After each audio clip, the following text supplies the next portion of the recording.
Posez une seule question lorsque vous réveillez le matin. OK? Comment je fais pour que mon téléphone sonne?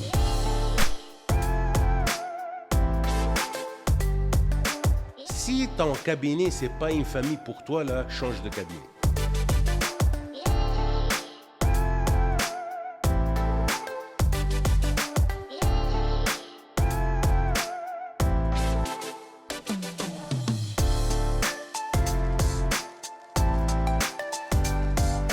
Le domaine du courtage est en constante évolution.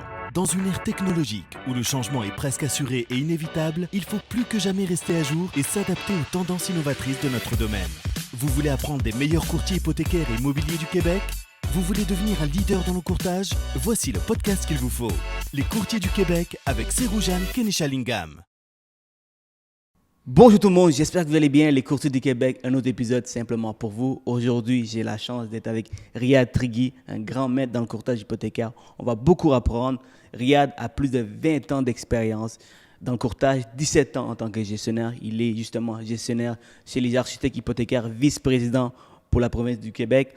180 courtiers, 1,5 milliard de volume d'affaires, volume hypothécaire pour les architectes. Bonjour Riyad, merci d'être là avec nous. J'ai hâte d'apprendre. Merci Sergiane. Bonjour à toi, bonjour pour tous les courtiers hypothécaires immobiliers au Québec. C'est un honneur d'être avec toi. Et c'est quelque chose que tu fais là, j'aime ça, j'écoute ça. C'est très important d'avoir des gens, des jeunes comme toi là, qui promouvoient notre métier puis qui me promouvoient le courtage hypothécaire au Québec. Hey man, je suis extrêmement reconnaissant. Venant d'un gars comme toi qui regarde mes choses, qui voit à quel point ça aide les courtiers, c'est très, très réconfortant. Merci beaucoup, Riyad. Hey, regarde, Sergien, merci à toi. Puis ça me fait un peu rire un matin, là. C'est que moi, lorsque j'ai commencé le courtage hypothécaire, là, on utilisait les fax. Tu sais ce que ça veut dire? Ben oui. Tu sais, c'est l'évolution et l'avenir, c'est les podcasts, puis tous les réseaux sociaux, toutes les plateformes électroniques. Donc, c'est à vous l'avenir. Nous, on va vous donner ce qu'on a pris, mais c'est à vous l'avenir. Salut tout le monde, j'espère que vous allez bien, j'espère que vous aimez l'épisode et prendre quelques minutes de votre temps pour parler de mes commanditaires officiels du podcast. Falcoply, c'est une compagnie québécoise qui aide à aller chercher toute la documentation fédérale pour vos clients avec leur consentement. En dedans de quelques minutes, vous êtes capable d'aller chercher toute la documentation. Ça peut être extrêmement pénible d'attendre après les clients pour recevoir les documents. Des fois, les clients sont extrêmement motivés, mais ça traîne. Et finalement, le client est démotivé, il abandonne le tout. Falcoply va aller chercher tous les avis de cotisation fédéraux pour les 2 dernières années, tous les feuillets T, c'est-à-dire T4, T4A, les T5, l'option C qui est l'équivalent d'un T1 général. Donc vraiment tous ces documents avec aussi peu que 2 minutes du temps du client. C'est-à-dire le client va recevoir un message texte, il signe le consentement et en quelques minutes, on reçoit tous ces documents. Un outil indispensable pour notre business. De plus en plus avec la technologie d'aujourd'hui, les clients ont des grandes attentes. C'est pourquoi c'est important d'avoir des services qui vont faciliter la vie des clients. Je vous recommande fortement de jeter un coup d'œil à Falcoply et je vous garantis, ça va vous aider. Bon épisode. Il faut s'adapter. Ben oui. Il faut s'adapter. Absolument. Et ce que je trouve vraiment cool du podcast, c'est que souvent, les courtiers n'ont pas la chance d'être avec tous les gestionnaires, tous les chefs d'équipe pour apprendre une chose de chacun d'entre eux. Il faut être dans leur équipe pour pouvoir apprendre. Alors moi, ce que ça permet de faire, c'est d'inviter ces gens-là ici pour partager. C'est du monde qui aime partager, donc c'est formidable. Puis je reçois tous les jours des courtiers hypothécaires, des courtiers immobiliers qui remercient. Ils disent que grâce au podcast, ils ont beaucoup appris, puis ils ont beaucoup appliqué. C'est là l'importance. Appliquer ce qu'on apprend. Et moi, comme j'ai dit dernièrement, ça fait depuis 1 an que je fais ça. J'ai tellement appris, Riyad, c'est incroyable. Et j'applique. Et ma business a simplement 10x. À la Grant Cardone, 10x, c'est-à-dire que j'ai amplifié un peu mon succès. Elle a explosé. Elle a explosé. Elle a sauté, elle a explosé. Donc, guys, c'est super important d'appliquer ce qu'on apprend. On va partager plein de choses aujourd'hui. On va regarder un peu la vision de Riyad dans les yeux d'un gestionnaire. Étant donné que tu recrutes beaucoup de courtiers, tu vois un peu les courtiers que tu sais qu'ils ont beaucoup de potentiel, les courtiers qui font énormément d'erreurs, tu les vois aussi. Et tu sais très bien que c'est un courtier qui va avoir de la misère. Alors, tu es capable de remarquer tout ça, puis j'aimerais ça avoir tes yeux, puis partager un peu ton expérience à toi. Oui, regarde, c'est sûr que c'est très important de partager ce qu'on a comme connaissance. Moi, avant d'être gestionnaire, j'étais courtier. OK? Puis, quand même, j'étais un courtier à succès, donc j'étais recruté de l'année, puis tout ça. Puis, j'ai commencé dans une bonne école chez Multipré. Que je salue d'ailleurs, mes ex-collègues chez Multipré. Puis, de fil en aiguille, j'ai compris qu'il faut se spécialiser, il faut aller acquérir des compétences pour persévérer dans ce domaine. Au fur et à mesure, j'ai compris que pour réussir comme courtier hypothécaire, il ne faut pas être quelqu'un qui connaît les finances. C'est beaucoup plus que ça. C'est beaucoup plus que ça parce qu'un courtier hypothécaire, c'est quelqu'un qui a son propre business. Il a son propre entreprise. Donc, moi, je dis toujours, un bon courtier hypothécaire, c'est un entrepreneur. Donc, qu'est-ce qu'il va faire un entrepreneur? Il faut qu'il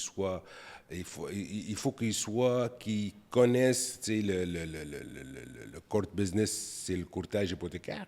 C'est le montage d'une hypothèque, mais il faut qu'ils connaissent la comptabilité, le marketing, les médias. Il faut qu'ils connaissent plein de choses là, qui lui permettent d'avoir son propre business. Donc, vraiment, là, le courtage hypothécaire, c'est une carrière, c'est une profession, c'est une spécialisation. Donc, mais comme je t'ai dit, moi, j'ai passé de courtier à gestionnaire, puis comme gestionnaire, je pense que ça fait 17 ans puis que j'ai réussi parce que moi, là, pour la blague, lorsque j'ai commencé comme gestionnaire, j'ai commencé avec une équipe de 30 courtiers qui faisaient à peu près 170 millions de chiffre d'affaires. Puis lorsque j'ai fini avec cette équipe, on est rendu à 1,2 milliard, puis on est rendu plus que 280 courtiers. Là. Donc, tu comprends que la progression était énorme durant ces années-là. C'est que j'étais allé chercher des bons éléments dans les équipes pour promouvoir le courtage hypothécaire, puis aller donner des outils. Ça aussi, c'est très important, donner des outils aux courtiers pour qu'ils atteignent leurs objectifs. Parce que tu ne peux pas prendre quelqu'un qui sort de l'école avec un diplôme puis avec un permis, puis tu le mets dans le marché, puis tu lui dis, allez-y, cherche des hypothèques et monte des hypothèques. C'est pas ça. C'est beaucoup, beaucoup plus que ça. OK? Puis moi, je me rappelle, c'était un pire hasard de rentrer dans le domaine de courtage, puis c'était un pire hasard aussi d'être gestionnaire. Le hasard a fait qu'une fois, j'étais en vol entre Montréal et Paris, puis dans ce temps-là, je voyageais beaucoup, ma belle famille restait en France, puis il y a quelqu'un qui était courtier immobilier qui était à côté de moi, M. Jean-Pierre Garcia, qui est un bon courtier immobilier sur la Rive-Sud. Es-tu encore courtier? Oui, oui, il a sa propre agence immobilière et tout. Wow. Oui. Est-ce que tu lui as déjà dit que c'est grâce à... Oui, je l'ai croisé après, puis je lui ai dit que ça donnait le déclic. Là. Tu sais, en jasant avec le monsieur, moi, j'ai demandé par rapport au cours. Approche un peu le micro. Oui, comme ça. Non, mais comme ça, oui, exact. Super. OK. Donc, on va reprendre... Donc, par rapport... Oui. Toi, si tu veux, là, tu peux me poser la question comment tu as commencé, puis tout ça, là, parce que ça, c'est important. Oui, bien sûr, mais c'est là que tu fais... En fait, c'est toi qui as vraiment amené le sujet. Donc, je vais reposer la question. Donc, tu savais que... Tu l'as-tu déjà parlé avec le monsieur pour lui dire que c'est grâce à lui que tu es rentré dans le courtage? Oui, je lui ai dit que ça fait le déclic parce que moi, j'étais allé le voir, le monsieur. Ben, il était allé le voir, on était en avion, il était à côté de moi. On parlait, puis il s'est présenté comme courtier immobilier. Puis moi, dans ce temps-là, je posais la question, je me cherchais parce que auparavant, j'étais gestionnaire dans une banque à l'international et tout. Puis je posais la question, qu'est-ce qu'il pense par rapport au courtage immobilier? Puis si moi, je vais aller chercher mon permis de courtier immobilier, qu'est-ce qu'il pense, lui, tout ça là? Puis en jasant, en donnant mon background, il m'a regardé, il m'a dit, non, non, non, vas-y, courtier hypothécaire. C'est là où j'ai appris qu'il y a une profession qui s'appelle courtier hypothécaire. Puis parce que lorsqu'on a commencé dans ce temps-là, au début des années 2000, il y avait 600, 700 courtiers hypothécaires au grand max au Québec. Puis là, de fil en aiguille, j'étais allé... On est combien À l'heure où on se parle, on est plus que 1500 là, actifs. Toujours pas beaucoup. Ouais, toujours pas beaucoup. Là, il y a de la place pour pas mal d'autres courtiers hypothécaires. Mais, par exemple, ce qui est le fun avec le courtage hypothécaire, c'est que ça prend de plus en plus de parts de marché. OK? Par rapport aux spécialistes hypothécaires et par rapport aux gens qui font leurs hypothèques directement dans les banques. Donc, on a une augmentation extraordinaire parce que maintenant, dans le temps, on avait à peu près 20% de parts de marché dans les années 2000. Maintenant, on a à peu près 40% de parts de marché au Québec. Dans le reste du Canada, c'est plus que ça. Donc, ça, c'est très important parce que aussi, dans le reste du Canada, la profession est plus connue, puis il y a beaucoup plus de courtiers hypothécaires. Donc, on parle d'à peu près 15 000 courtiers hypothécaires partout au Canada. Okay? Donc, on représente à peu près 10% dans la province de Québec. Ceci étant dit, c'est que cette personne il m'a fait réaliser que, vu mon background financier, je peux être un bon courtier hypothécaire. Et effectivement, je suivi mes cours, j'ai commencé. Puis j'ai vite compris que le courtage hypothécaire, pour être un bon courtier hypothécaire, il faut développer. Puis pour développer, là, il faut que tu mets une stratégie de développement. Puis ça, c'est la leçon 101, si vous voulez. C'est la pierre angulaire d'un bon courtier hypothécaire. Un bon courtier hypothécaire, c'est un courtier qui sait comment développer. Moi, je dis toujours à la blague, si quelqu'un me dit les meilleures journées la vie professionnelle d'un courtier hypothécaire, c'est les jours où il n'y a pas des deals à faire, où il n'y a rien à faire. C'est ce jour-là que se réveille et qu'il développe. Parce qu'en développant, il va arriver d'autres journées où il va y avoir beaucoup de business qui rentrent. Effectivement, souvent, j'ai dit tout le temps la phrase suivante qui est il y a les gens qui travaillent sur la business, il y a d'autres qui travaillent dans la business. Et c'est important de travailler sur la business parce que souvent, les courtiers hypothécaires, étant donné qu'on a plusieurs dossiers, on a beaucoup de dossiers à traiter dans une journée, les journées passent vite, puis on travaille dans la business tout le temps. Et ça peut affecter énormément notre business parce qu'on ne travaille pas sur la structure, l'organisation, on ne travaille pas sur la prospection.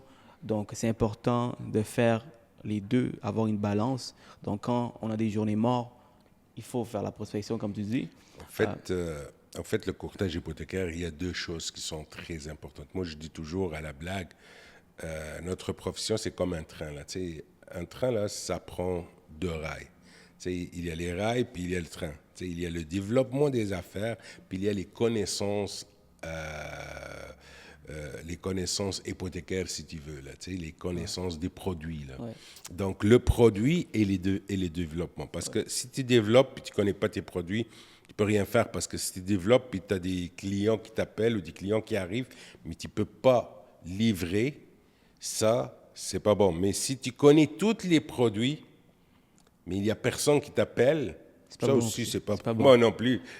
Mais en fait, quand tu connais absolument rien, surtout quand tu es nouveau, mais tu as énormément de contacts, tu sais comment te market, au moins, l'opportunité, la chance que tu peux avoir, c'est travailler avec d'autres collègues qui vont pouvoir t'assister, t'aider. Donc, c'est mieux ça que à savoir tous les produits et ne pas savoir marketer parce que marketer, c'est le noyau de notre... Exact. En fait, Sergiane, ce qui est très important dans ce qu'on fait, c'est que moi, je dis toujours, posez une seule question lorsque vous réveillez le matin. OK? Comment je fais pour que mon téléphone sonne? Et au bout de fil, j'ai quelqu'un qui me demande mes services, qui me pose des questions. OK? Qu'est-ce qu'il faut que je fais pour que demain matin, mon téléphone sonne, puis il y ait au bout de fil un client. En fait, ce qu'il faut faire, c'est qu'il faut que dans ton entourage, puis dans ton monde à toi, tout le monde sait que Sergian, c'est l'expert de l'hypothèque. Si des personnes, et même, je vais aller plus loin. Moi, je dis toujours, si ton entourage, lorsqu'il pense immobilier, il pense financement, il ne pense pas à toi, parce que tu n'as pas bien fait ta job. Il faut que ton entourage, tes amis, ta famille, les gens que tu connais, tes anciens collègues du collège, du cégep, de l'université, lorsqu'ils se réveillent, lorsque le sujet de l'immobilier arrive, ils vont penser à toi. Ils ne pensent pas à quelqu'un d'autre. Puis pour arriver à ça, il faut que tu sois l'expert dans ta matière. Pour être expert dans ta matière, c'est qu'il faut que tu sais de quoi tu parles. Parce que notre métier, malheureusement, il y a une grande partie de la population qui vont t'appeler pour te demander un taux d'intérêt. Puis moi, je dis toujours à la blague, là, si quelqu'un il t'appelle pour un taux d'intérêt parce qu'il n'y a pas autre question qu'ils peuvent te poser. Ils ne savent pas. Donc, ils vont t'appeler, ils vont dire, c'est quoi ton meilleur taux d'intérêt?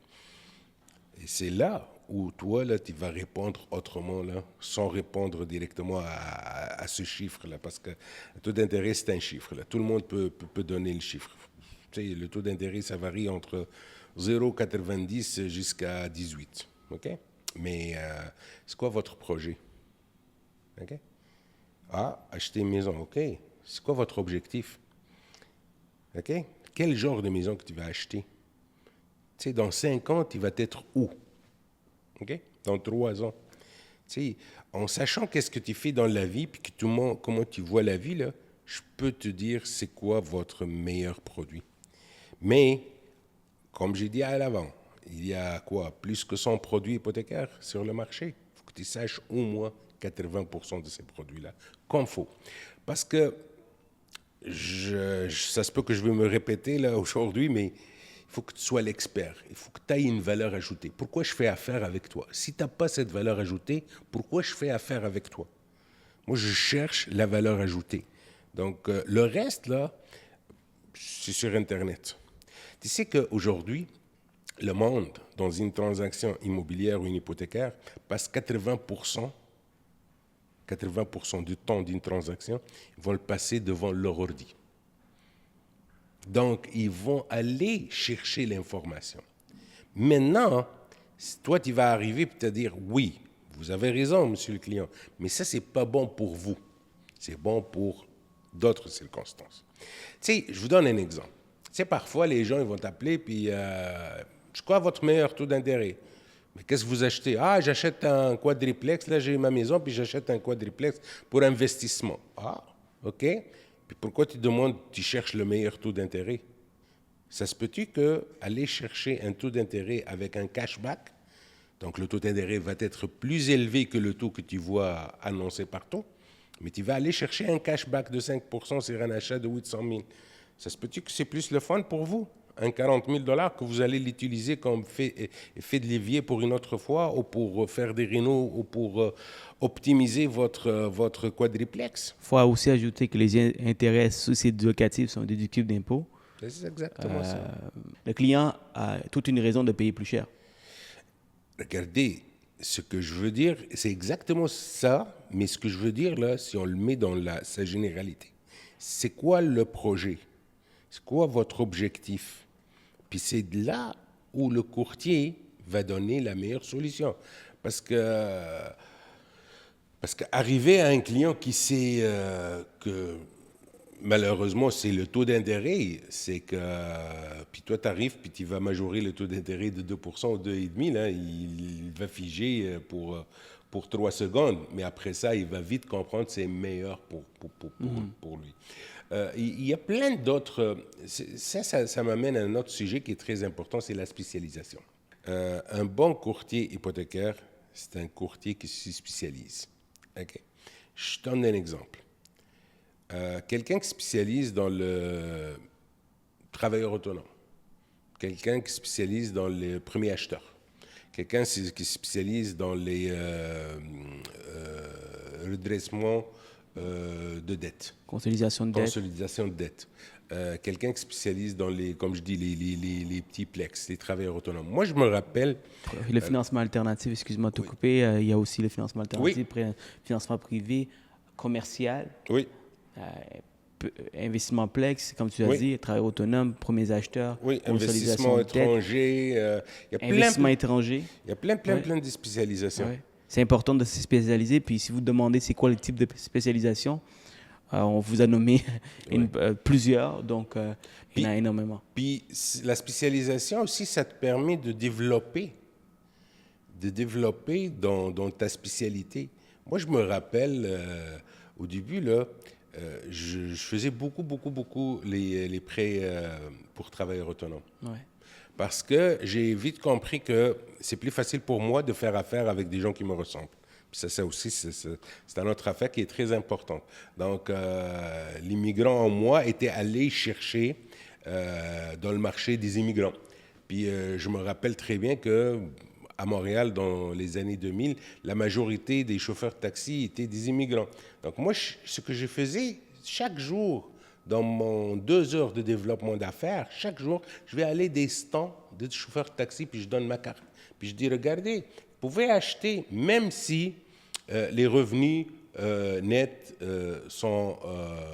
sont minimes par rapport aux revenus, sont faibles, par rapport aux revenus bruts et tout ça, parce qu'on peut aller dans ce temps-là, tu sais, il ne faut pas que le paiement dépasse 1,5 fois votre Ça, c'est avec les banques régulières dans le temps? Oui, c'était avec des banques...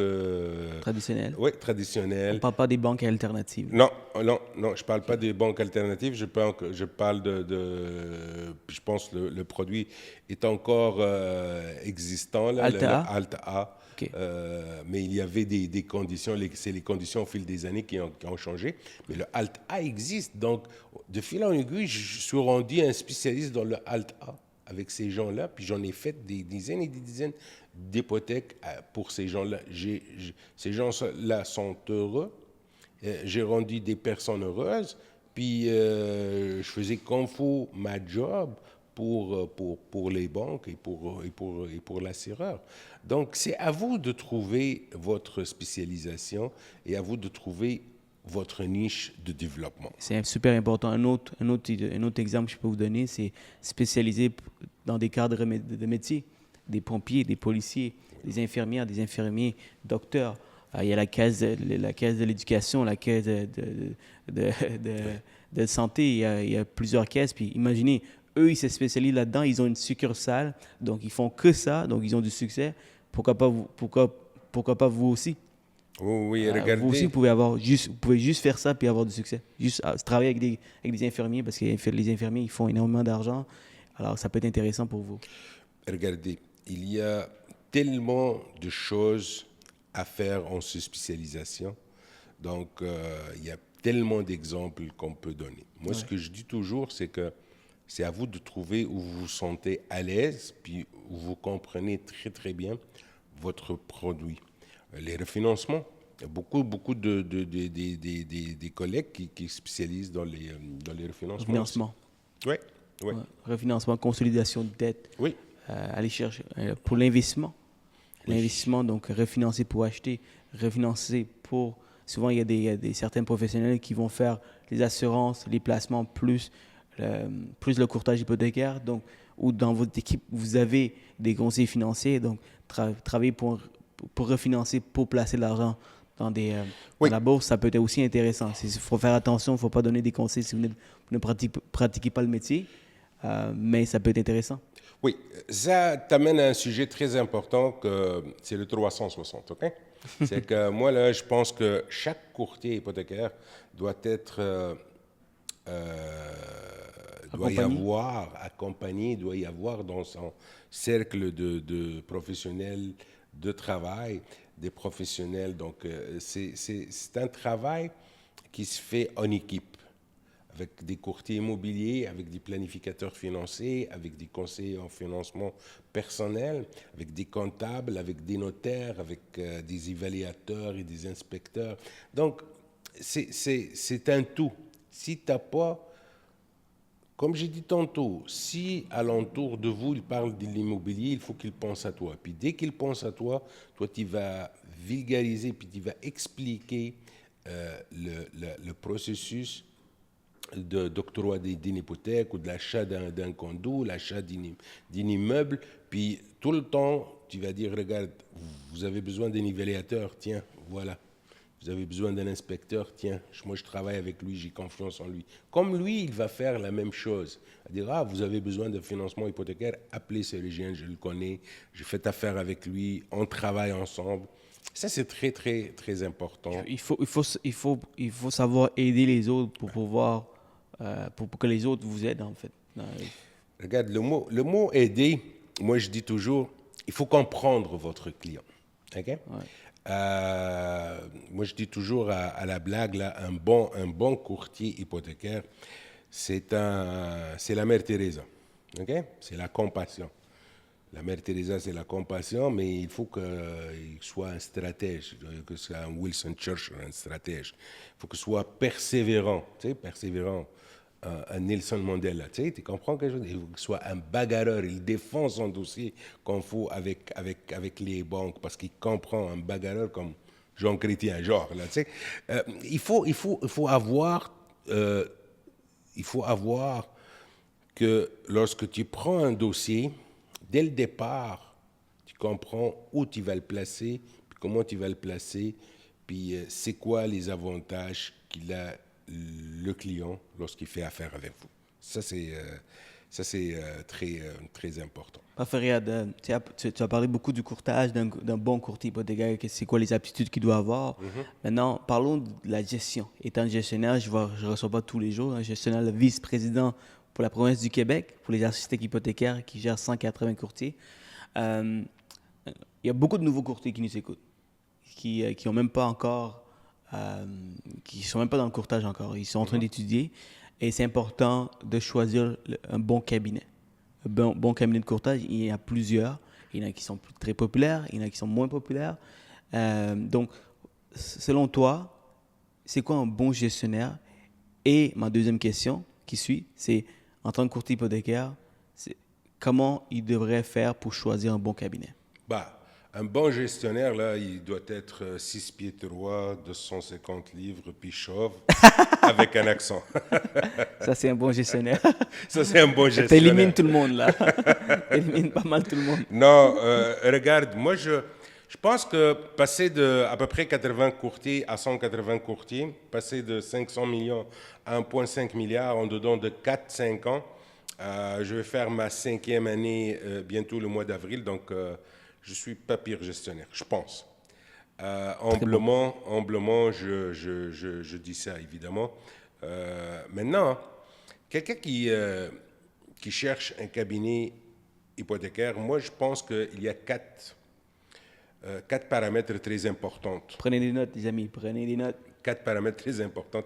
La première chose à voir et à comprendre, c'est les outils de travail.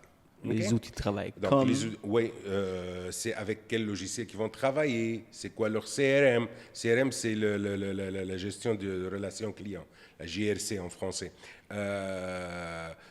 C'est ça les outils de travail, comment il va développer, qu'est-ce qu'elle me donne, ce cabinet en courtage hypothécaire, qu'est-ce qu'elle me donne comme outil de travail pour que je peux travailler. Tu sais, tu peux donner le meilleur... tu peux donner un Ferrari à quelqu'un, là, mais si tu ne donnes pas le mode d'instruction, puis comment il faut, puis la personne ne sait pas conduire, J'adore tes exemples. Il va abîmer la Ferrari. Là, tu comprends ce que je veux dire? Anytime, donne-moi un Ferrari, je vais apprendre à conduire. Mais ce que je veux dire, c'est vraiment les outils de travail. Okay. Qu'est-ce que vous avez comme outil de travail? Moi, je dis aux nouveaux, là, posez la question lorsque vous rencontrez quelqu'un qui vous dit « Venez travailler chez nous ». Posez la question « Qu'est-ce que vous allez me donner comme outil de travail ?» Puis après, le deuxième paramètre qui est très important, c'est le soutien. C'est le support. C'est fine de me donner des outils de travail, mais avec ça, ça vient des personnes, une structure qui va être là en arrière de vous. Vous Quel, comprenez? quel genre de support? Ah, regarde, Donne-moi les des exemples. formations, Formation. d'être au bout de fil si tu as un problème, d'être au bout de fil si tu as quelque chose qui accroche avec un prêteur ou avec un client. Je serai là si tu as besoin de mon aide, puis tu sais, le deadline est pour ce soir, puis tu n'as pas encore ta finale. Je m'en occupe. Tu comprends ce que je veux dire? Ça, c'est ce genre de petits détails, mais je veux dire, le support. Tu sais, je n'ai pas compris comment il fonctionne, votre logiciel. J'ai quelqu'un que je vais appeler puis qui va me dire comment ça fonctionne. OK? Moi, là, je veux développer. Je veux développer telle chose. Il y a quelqu'un qui va me guider puis qui va me dire comment développer. Ça, c'est très important. Donc, après les outils, il y a le support. Il y a le soutien. OK? Troisième paramètre pour moi qui est très important, mais en troisième position, c'est le mode de rémunération, c'est la compensation.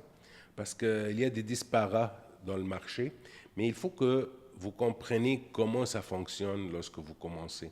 Sachez qu'il y a des commissions de base, il y a des bonus volumes, il y a des commissions de performance, il y a je veux dire, des bonus volumes de performance individuelle, du cabinet, de ci, de ça. Il y a plein de choses dans notre milieu au niveau de la compensation. Puis parfois, c'est un peu compliqué. Donc, il faut le simplifier, puis l'expliquer à un courtier. Puis c'est quoi le partage, puis c'est quoi un deal donné ou un deal personnel, tout ça. Donc, ça, c'est le troisième paramètre. Le quatrième, moi, je l'appelle la vie sociale. C'est très importante. Pour moi, là, un courtier va être un travailleur autonome, n'est-ce pas? Donc, c'est pas le fond qu'il soit dans son coin, tout seul. Il faut qu'il ait une vie sociale avec ses pairs. C'est l'entraide. C'est la familia. Tu comprends? C'est La très familia. important. C'est très important, la Ouais. famille. Si ton cabinet, c'est pas une famille pour toi, là, change de cabinet. OK? C'est clair. Si tu trouves que tu n'as pas tes frères et tes sœurs qui sont à côté de toi, puis qui vont t'épauler, puis toi-même, tu vas épauler ton collègue, c'est pas la peine de rester dans cette cabinet, change-la. OK? Donc à mon avis, à moi, ces 4 paramètres, c'est les plus importantes dans ce qu'on fait dans ce qu'on fait comme gestionnaire. Hein? Puis c'est très important pour vous lorsque vous commencez, puis lorsque vous choisissez. J'adore, un cabinet. j'adore comment tu l'as phrasé. Je pense que c'est les 4 points qui sont très importants. Si on décortique, c'est vraiment les 4 points. Et j'aime le fait que tu l'as mis en ordre, c'est-à-dire Oui, les plus outils, important, oui. outils, c'est important d'avoir des outils. Quand on est rendu au centre dossier dans une année, et on est partout, notre cerveau est partout. Il faut être organisé. Et chaque cabinet, ils ont des plateformes différentes. Donc, il faut savoir qu'est-ce que vous aimez, qu'est-ce qui vous rend à l'aise, qu'est-ce qui est facile pour vous d'utiliser. Et c'est quoi c'est quoi que ces outils peuvent amener sur la table. Oui. Au-delà de simplement mettre à l'aise, mettre ça facile, l'organisation, mais est-ce que ça vous envoie des courriels? Est-ce que ça envoie des courriels à vos clients, des textos, à vos partenaires? Est-ce que ça fait des suivis automatisés? Il y a plein de choses que vous devez se poser comme question. Puis si la seule façon de savoir, c'est de magasiner. Oui. C'est la seule façon de savoir. Oui. Deuxièmement, tu as parlé tu as parlé de quoi exactement? Oui, le support. Du le support. soutien. Support, les équipes. Les équipes. Donc, souvent, un cabinet peut être très gros, 180 courtiers. Planiprix, on est 225 courtiers, Multiprix encore plus. Alors, c'est très gros, mais ça peut être petit. Ça dépend dans quelle équipe vous allez rejoindre. Donc, Effectivement. Regardez, chez nous, et je pense chez tout le monde, quelqu'un qui rentre et qui commence dans le domaine, on ne va pas le laisser tout seul comme ça dans le cabinet. Là, c'est sûr que ça prend une équipe, puis ça prend des personnes très proches à lui pour poser ses questions, puis pour être là tous les jours avec lui.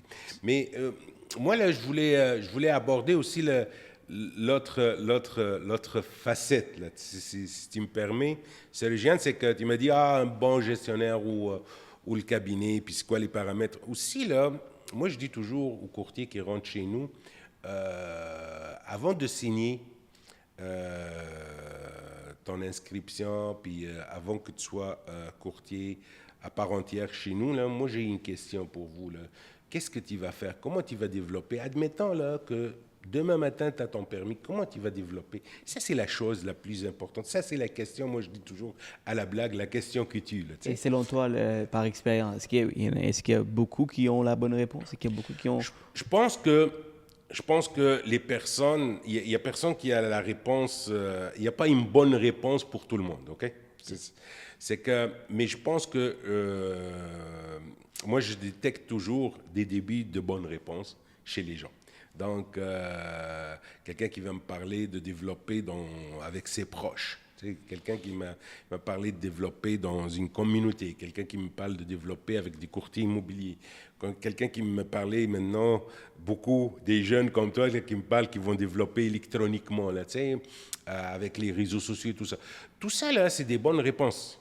Des bonnes réponses, mais je dirais, là, il faut aller creuser plus que ça. Moi, je dis toujours, puis je donne toujours un devoir aux nouveaux courtiers, et même à mes courtiers d'expérience, c'est que, moi, je dis toujours, regardez, c'est très simple.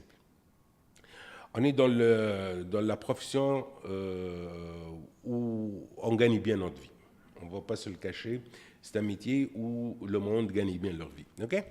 Mais c'est vous que vous allez décider combien vous voulez gagner. Donc, si tu es devant moi et tu me dis, moi, Riyad, je veux gagner 100 000 $.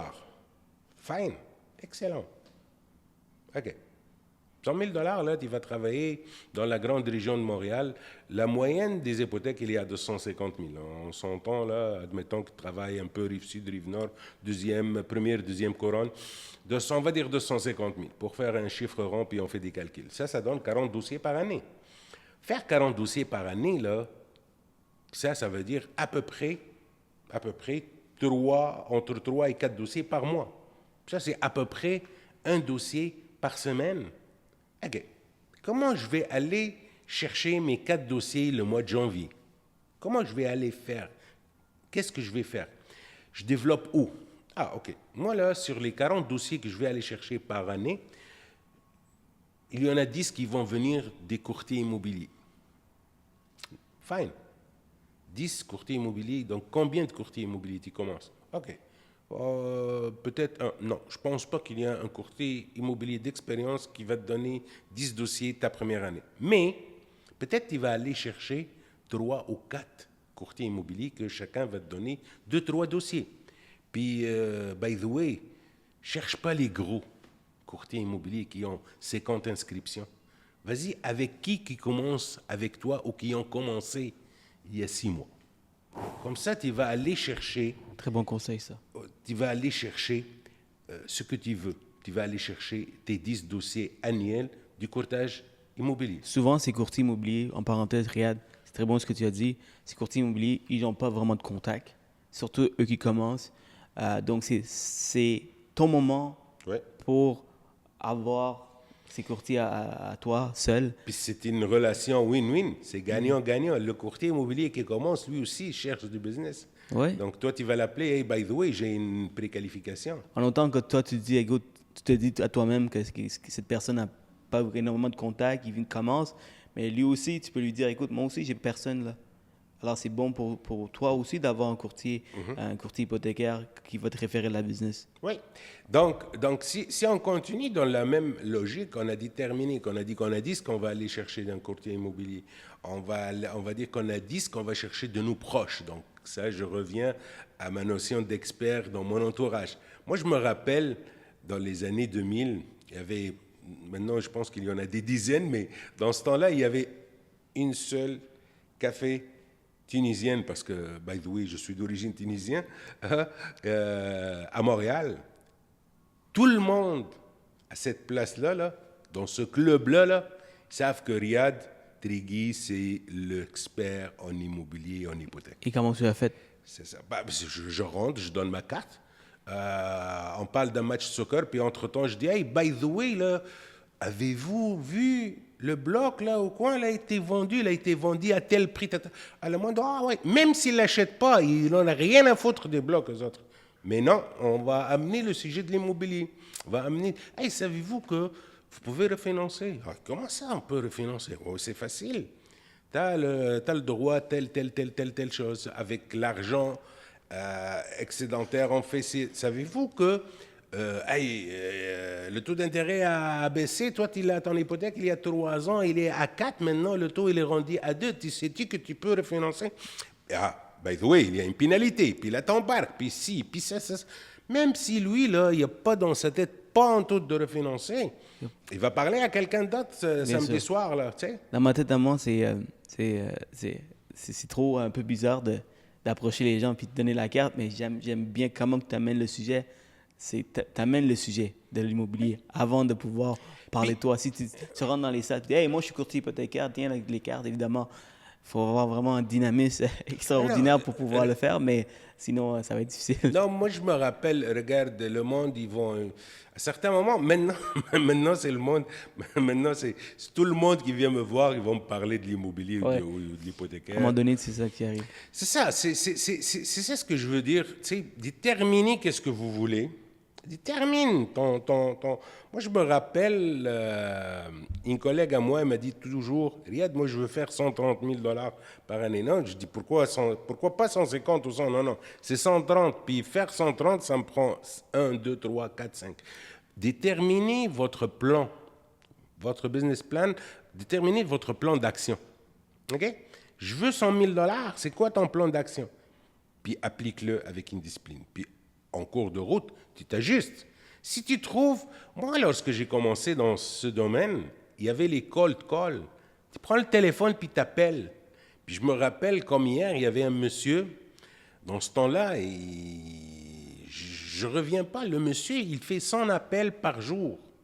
Puis il m'a expliqué à un certain moment, parce que le numbers game, veut pas, Riyad, il m'a dit, sur les 500 appels que je fais par semaine, il y a quelqu'un qui va prendre mes services.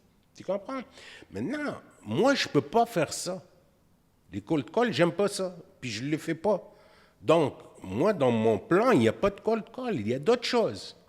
Tu sais, bon, maintenant, Covid, tout ça, mais avant ça, là, toutes les communautés, les vendredis soirs, ils ont des soirées dansantes, de ci, de ça, là. Tu arrives, puis tu tires un iPad, tu tires whatever, là, tu sais. C'est quoi un iPad? C'est 300 pièces. Tu sais, gracieuseté, Riyad Trigui, courtier hypothécaire, puis tu tires ça. Tu sais, le monde va se rappeler que c'est toi le courtier hypothécaire. C'est toi qui... Il faut t'appeler. C'est comme ça. Puis après, là, la deuxième année, la deuxième, troisième et tout ça, là, il va rentrer la portion, ce qu'on appelle de repeat business. Donc, il y a des monde qui vont te rappeler, ou ils vont te rappeler pour te référer d'autres clients. Savez-vous que un bon courtier hypothécaire, okay, à partir de sa 4e année, okay, il y a 35% de son business qui vient du repeat business. Que ce soit des clients ou des partenaires? Oui. Que ce soit des clients, des partenaires? Oui. Donc, autrement dit, si moi, là, chaque année, là, je fais 100 000 $, c'est-à-dire l'année prochaine, j'ai 35 000 $ qui rentrent de mes anciens clients. Là. Ah, d'où l'importance de bien servir tes clients. D'où l'importance, on revient au premier paramètre, les outils, d'où l'importance d'avoir un bon CRM. Qui va te faire des rappels, qui va envoyer des courriels, qui va envoyer des cartes de Noël, cartes d'anniversaire. Cartes de fête, cartes de tout. Tu sais, c'est très... Puis tout ça peut être géré par des outils, par votre cabinet. Oui. Alors, c'est d'où l'importance de magasiner lorsque vous cherchez un cabinet et puis poser ces questions. Oui. Qu'est-ce que ça permet? Qu'est-ce que le cabinet vous fait? Oui. Puis moi, ce que je trouve maintenant, quelque chose de très, très, très important aussi, c'est le coaching. C'est d'aller voir vos collègues qui réussissent. C'est très facile de rentrer dans un cabinet puis tu vas savoir que Monsieur X ou Madame Y, ils sont là puis qu'ils font le volume. Puis généralement, à 99,99% du temps, c'est des mondes généreux et des personnes généreuses qui vont donner tout. Donc, il n'y a rien là. Moi, je me rappelle, là, j'ai appelé un courtier, je vais le nommer, c'est Gilles Brooks, dans le temps. Puis je dis à Gilles, comment tu fais pour réussir, là? Tu sais, Gilles, j'arrive, moi, dans le domaine, puis toi, tu sais, est-ce que tu peux me donner tes secrets? Il m'a dit, bah, aucun problème, Riyad. Viens, on va aller prendre un petit déj ensemble. OK?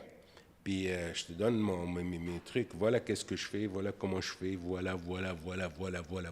C'est sûr qu'il y avait des choses qu'il fait que moi, je ne peux pas le faire lorsque je commence, mais j'ai appris, je me suis adapté, j'ai changé des trucs.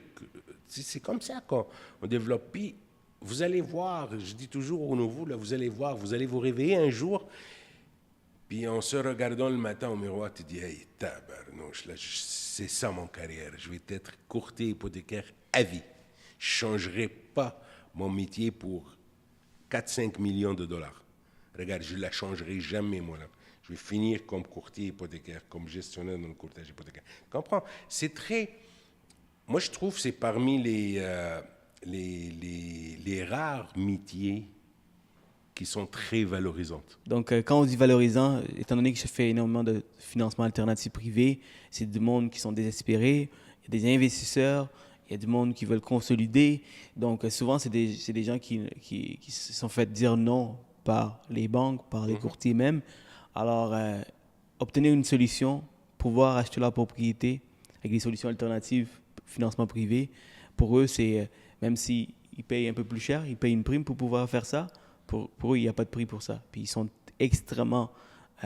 ils remercient là, au fond de leur cœur. C'est sûr, moi, je dis toujours, dans ce qu'on fait, là, la chose la plus importante, la récompense là, est monétaire, c'est vrai, mais ce n'est pas ça le plus important. Non. Le plus important, c'est le regard de la satisfaction dans les yeux d'un client. C'est la joie une fois que la transaction est faite parce qu'il a atteint son objectif. Ouais. Parce qu'il ne faut pas oublier, à part l'alternative, même si on est dans le triple A, okay? N'oublie pas qu'acheter une maison puis la financer, c'est probablement la chose la plus importante que quelqu'un fait une fois dans sa vie, au moins une fois dans sa vie. Là, vous comprenez? C'est sûr que c'est stressant. Donc, nous, on est là pour calmer la personne, pour lui expliquer, puis pour conclure cette transaction. Tu sais, pour réaliser son rêve.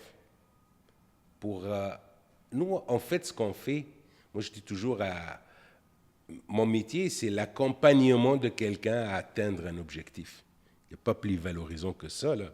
Moi, toutes les personnes qui m'ont accompagné pour atteindre mes objectifs divers dans toutes les sphères de la vie, là, je suis très reconnaissant pour eux autres. Tu comprends? Donc, tes clients, vos clients, chers courtiers, vont être très valorisants pour vous. Puis ça, c'est...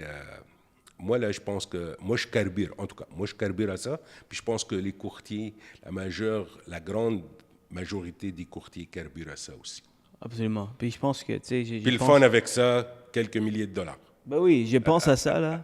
Je pense à ça, comme l'argent rentre, hein, les commissions rentrent et tout. Mm-hmm. Mais je réalise que ma partie préférée, c'est pas les chèques. Je regarde même plus mon compte bancaire. Pas du tout. Tellement que je suis loaded cash, là, je regarde même pas. C'est plutôt la journée où j'ai l'approbation, puis j'ai réussi à aller chercher le prêt, puis j'appelle, c'est ma journée préférée. C'est comme mon moment préféré. Et je suis déçu quand le client a dit « Ah, OK, cool.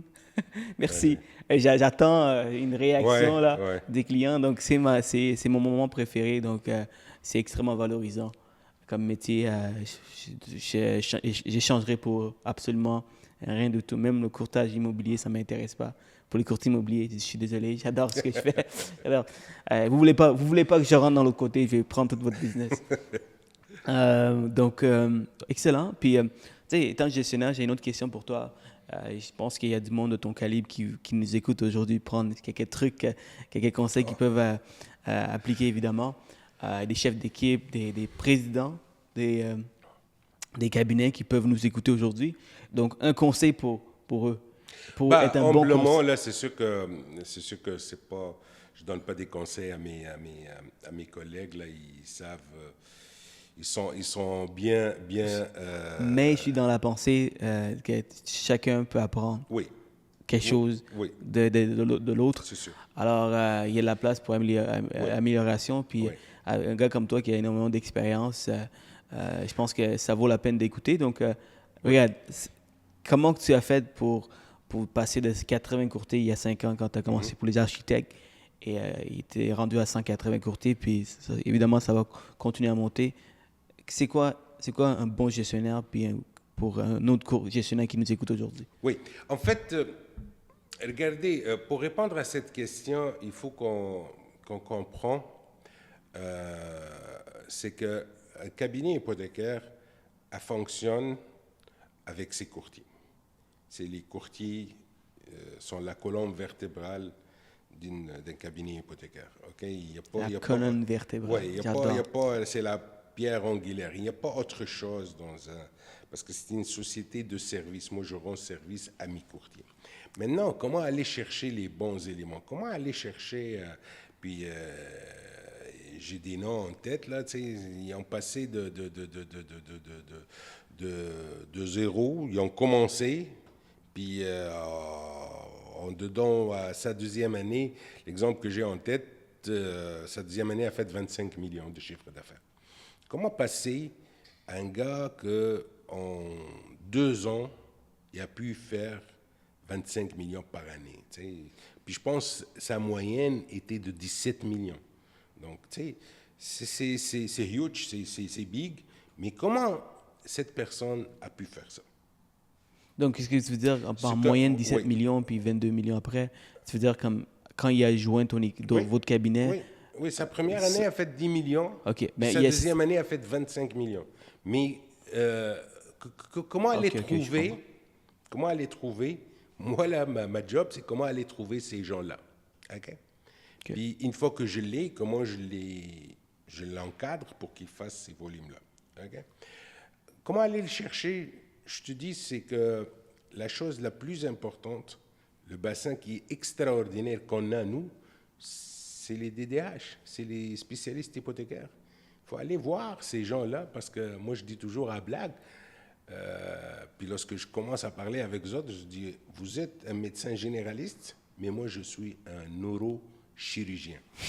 Okay? Qu'est-ce qu'ils vous disent? Ah bon, c'est une blague dans le sens que, regarde, toi, tu as une seule affaire, je dis toujours, toi, tu vas me dire, tu as une grippe, tu prends tel antibiotique. Je me demande, tu es la meilleure personne pour me répondre à ça.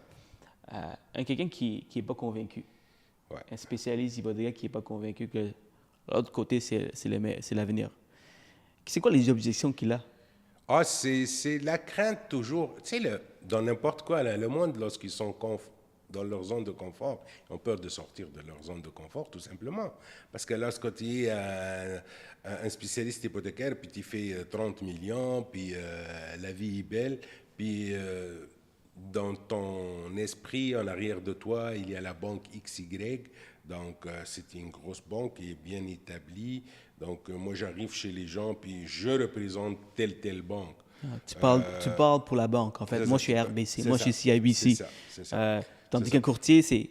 Un courtier, moi, c'est là où ça arrive, le mot spécialisation. Un courtier, moi, je dis à ces gens-là, là, vous allez changer, puis le changement doit être fait dans votre tête avant. Changer votre minding d'un employé de banque à un minding d'entrepreneur. Vous, là, après 10 ans dans la banque, vous n'avez pas de clients. Les clients sont les clients de la banque. Ça fait mal, ça. Ouch. Mais, oui, ça fait mal, mais ça amène la réflexion. Oui. Moi, ce que je vous propose, d'avoir votre propre compagnie, puis votre propre entreprise et vos propres clients. Ouais. Okay? Le nerf de la guerre, là, elle a commencé, mais dans 10 ans, dans 20 ans, c'est ta base de données, c'est tes clients. Ouais. Toi, là, lorsque tu travailles à la banque, tu n'as pas de base de données, tu n'as pas de clients. C'est les clients de la banque. Tandis que lorsque tu travailles chez nous, c'est ta base de données. Ouais. C'est tes clients à toi. C'est ton repeat business à toi. Ben, je pense que c'est bien ce que tu fais, c'est approcher ces gens-là parce que souvent, ils développent avec énormément de personnes, des clients de la banque, mais c'est là, ces personnes-là, s'ils ont une bonne relation avec les clients, Ouais. quand tu fais le saut, ça t'empêche pas. Oui. Puis ce que je veux dire, ce que je dis à ces gens-là, là, regardez, là, les clients là, qu'on avait dans les années 80, 90, début 2000, ne sont plus les mêmes clients qu'on a maintenant. Les clients ont changé de beaucoup. Donc, les clients, peut-être, des années 2000 ont besoin d'un spécialiste hypothécaire. Mais les clients d'aujourd'hui, ils n'ont pas besoin de ça, ils ont besoin d'un courtier. Pourquoi? Pourquoi? Parce que le client d'aujourd'hui, là, c'est un client qui est très informé. OK? Et qui est infidèle aussi. Ouh, Ben oui. Le client d'aujourd'hui, tu sais, le temps de nos parents, là, OK. eux autres, là, ils vont te dire, hey, je connais le gérant de la banque ou le gérant de la caisse, n'est-ce pas? Ah, je connais quelqu'un à telle place. OK? Va voir quelqu'un à telle place à la banque. Maintenant, là, ils s'en foutent. Il y a des mondes, là, que ça fait des années, et même une décennie, ou même plus qu'une décennie, ils n'ont pas mis les pieds dans une banque. On n'a pas besoin d'aller dans une banque. Tout ça se fait via nos téléphones et nos laptops. Tu comprends ce que je veux dire? Donc, ça ne change pas grand-chose si mon domiciliation de salaire, il est à la banque X et mon prêt personnel à la banque Y, mais mon hypothèque, il est à la banque Z. Qu'est-ce que ça change? Ça ne change rien. Vous comprenez ce que je veux dire?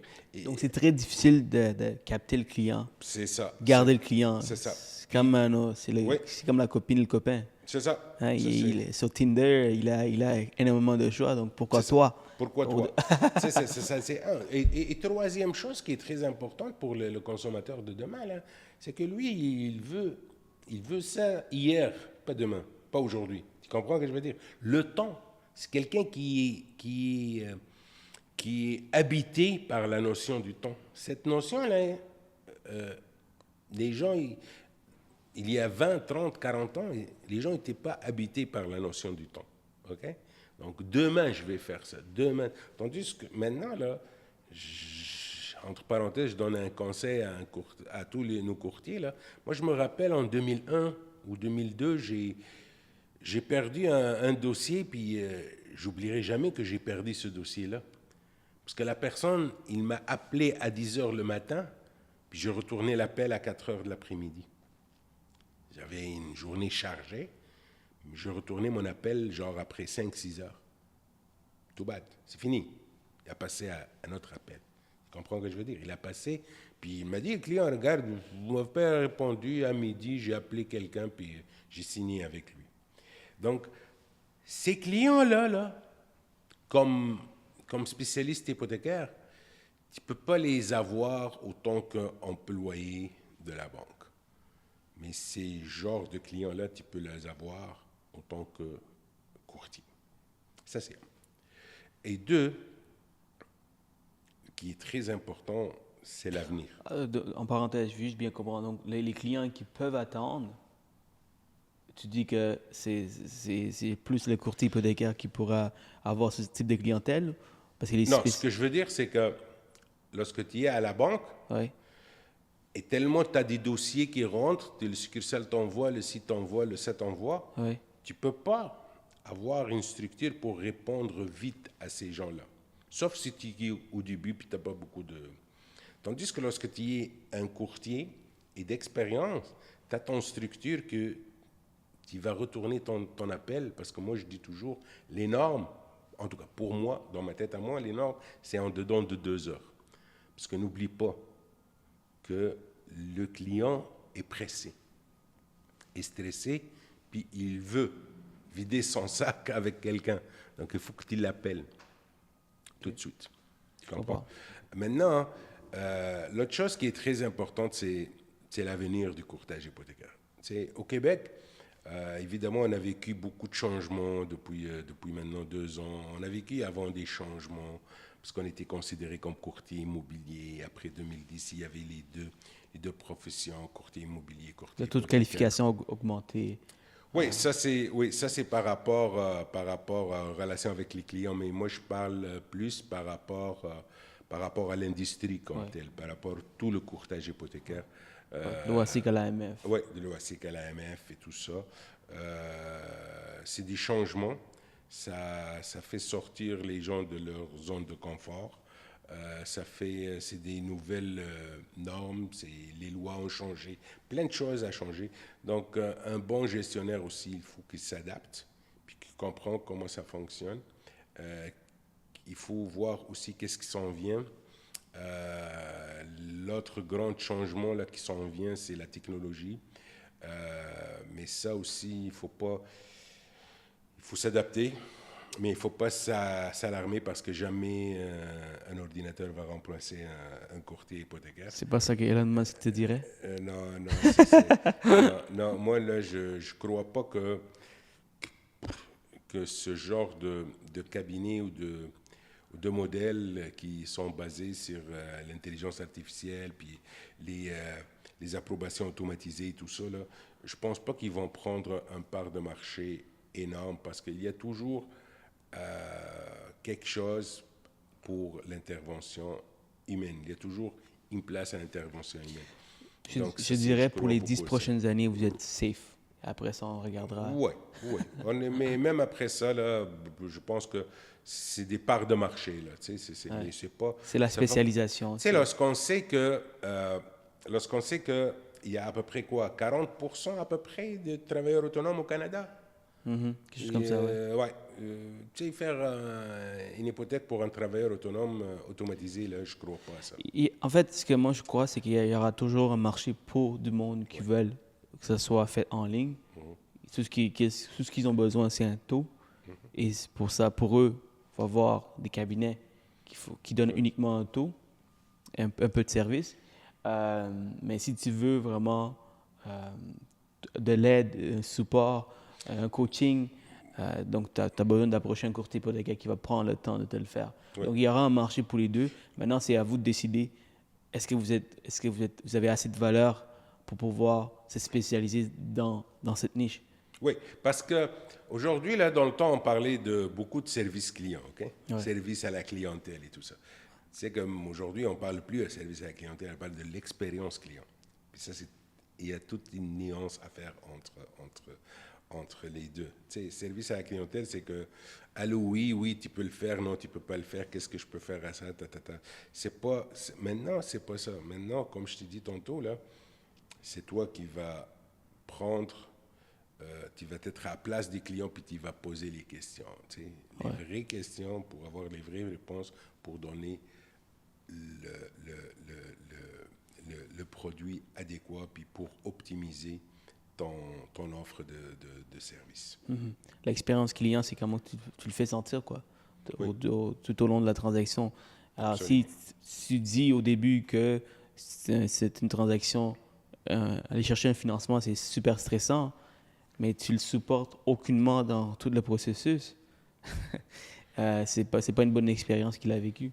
S'il est stressé à cause des délais, puis tu n'arrives pas à le rassurer, tu n'arrives pas à contrôler un peu la conversation, que ça soit appeler les courtiers hypothécaires appeler le courtier immobilier pour expliquer la situation, appeler les vendeurs pour expliquer la situation, pour rassurer toutes les parties.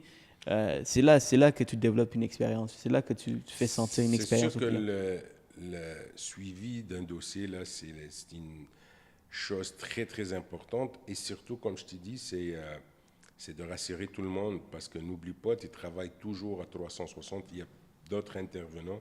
Il y a les clients à les rassurer tout le temps. Ça, c'est sûr et certain. Absolument. Good. Riyad, on a fait quand même le tour.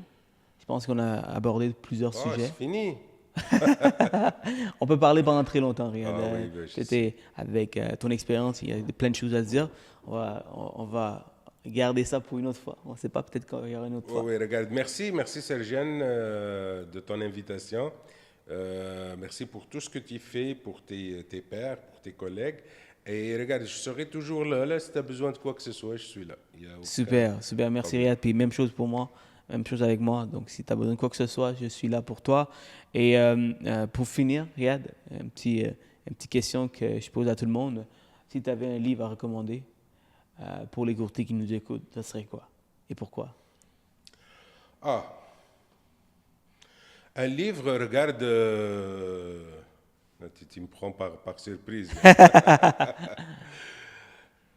Que ce soit pour le développement personnel, que ce soit pour l'entrepreneurship, que ce soit dans le domaine courtier hypothécaire. Oui, ça se peut que je vais te surprendre pour un livre. Là, ça sera pas... moi, je te dirais l'urgence de vivre. Le quoi? Le livre, ça s'appelle L'urgence de vivre. L'urgence de vivre, OK? Ouais, C'est ouais. différent, j'aime ça quand c'est différent. Puis, ouais, c'est très différent. Il parle de l'Alzheimer. OK. Puis il parle de la vie d'une façon générale, puis la joie de vivre.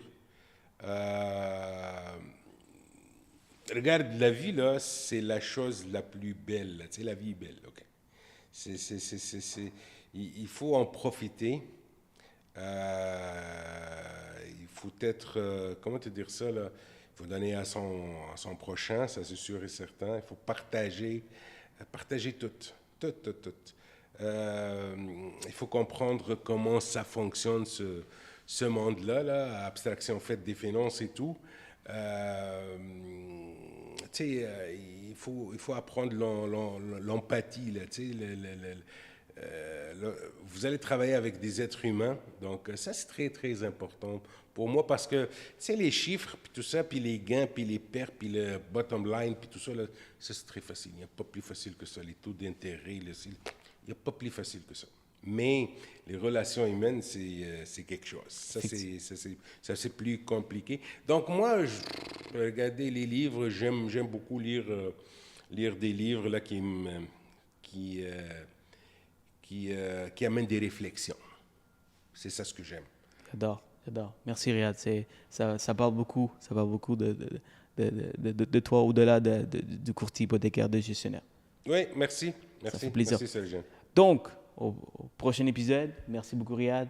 Et si vous voulez contacter Riyad pour des questions, je vais marquer ces informations dans la description si vous regardez sur YouTube, Facebook et aussi en dessous là, de l'image aussi, on va marquer. Donc, au prochain épisode, s'il vous plaît, likez, partagez et commentez ce que vous avez appris, ce que vous avez aimé du podcast pour qu'on puisse améliorer et puis poser des bonnes questions aux prochains invités. Salut! Bye!